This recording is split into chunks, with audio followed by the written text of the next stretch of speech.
Hello and welcome to Abstract AF. I'm Sneha Jaswal and I'm going to be talking about the 2025 Bollywood romance Aap Jaisa Koi. Now, what is it with some storytellers using the conflicts of a supporting character to propel their leads? Not that it's a problem, but at least give that side character enough space in the story to make it feel legit. Like in thrillers, where the author casually will mention a harmless first cousin in 2 pages and then suddenly reveal them as the killer in the end. Aap Jaisa Koi does something like that towards its climax, derailing the overall mood. Although, to be honest, it started testing my patience after the first half, despite having a pretty fun, cute first half. So it starts Kadak, the Hindi word for strong, but loses flavor fast. Directed by Vivek Soni, Aap Jaisa Koi follows Madhavan as Sri Renu Tripathi, a 42-year-old shy, conservative Sanskrit teacher in Jamshedpur, who's raised under the shadow of a chauvinist elder brother. Fatima Sana Shaikh plays Madhu Bose, a 30-something bold French teacher living in a feminist joint family in Kolkata. How an unlikely romance brews between this Jamshedpur boy and Calcutta girl? That's the crux of the tale.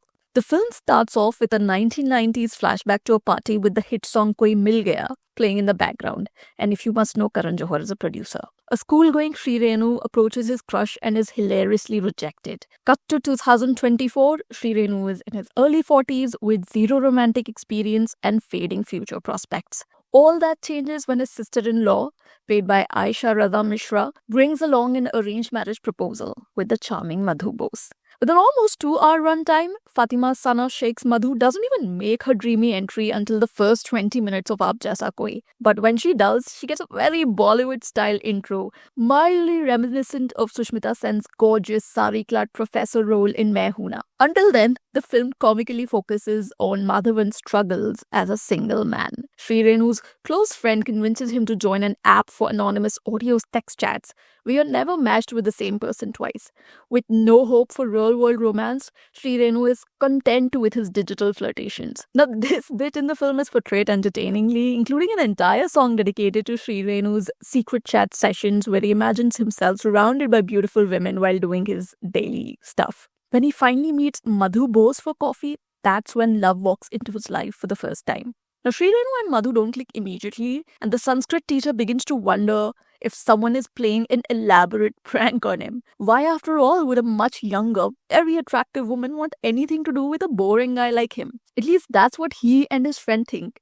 So they hilariously travel to Kolkata to do a background check on Madhu. Fortunately for them, the rishta seems legit, the family is quite nice, and things start to move quickly between the teacher couple. However, once Sri Renu discovers a wilder and not so sanskari side of Madhu, trouble brews between them after their engagement. If it weren't for the smartphones and the app subplot, Aap Jaisa Koi could have easily unfolded in the 1990s or early 2000s and viewers wouldn't know the difference. But the film is set in 2024 and takes viewers through the streets of Jamshedpur and Kolkata. The latter, of course, wears its colonial hangover so strongly that walking through some of its streets even today feel like stepping through a time portal. The Kolkata setting gives the film a cinematic nostalgia, further deepened by both Madhu and Sri Renu's love for old Bollywood songs.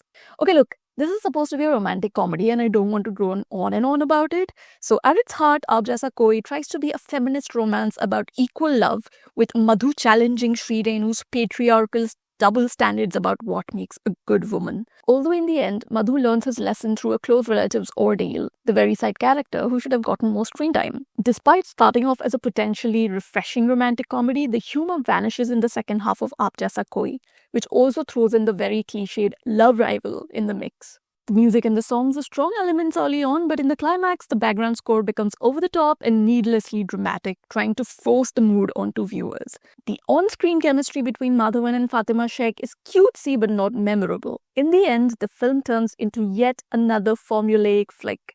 Maybe it should have been a mini-series where the characters got the space they needed to grow to leave a stronger impression on the viewer. My rating would be a 6 on 10. You could watch Aap Jaisa Koi on Netflix. That's all from me. Talk to you the next time.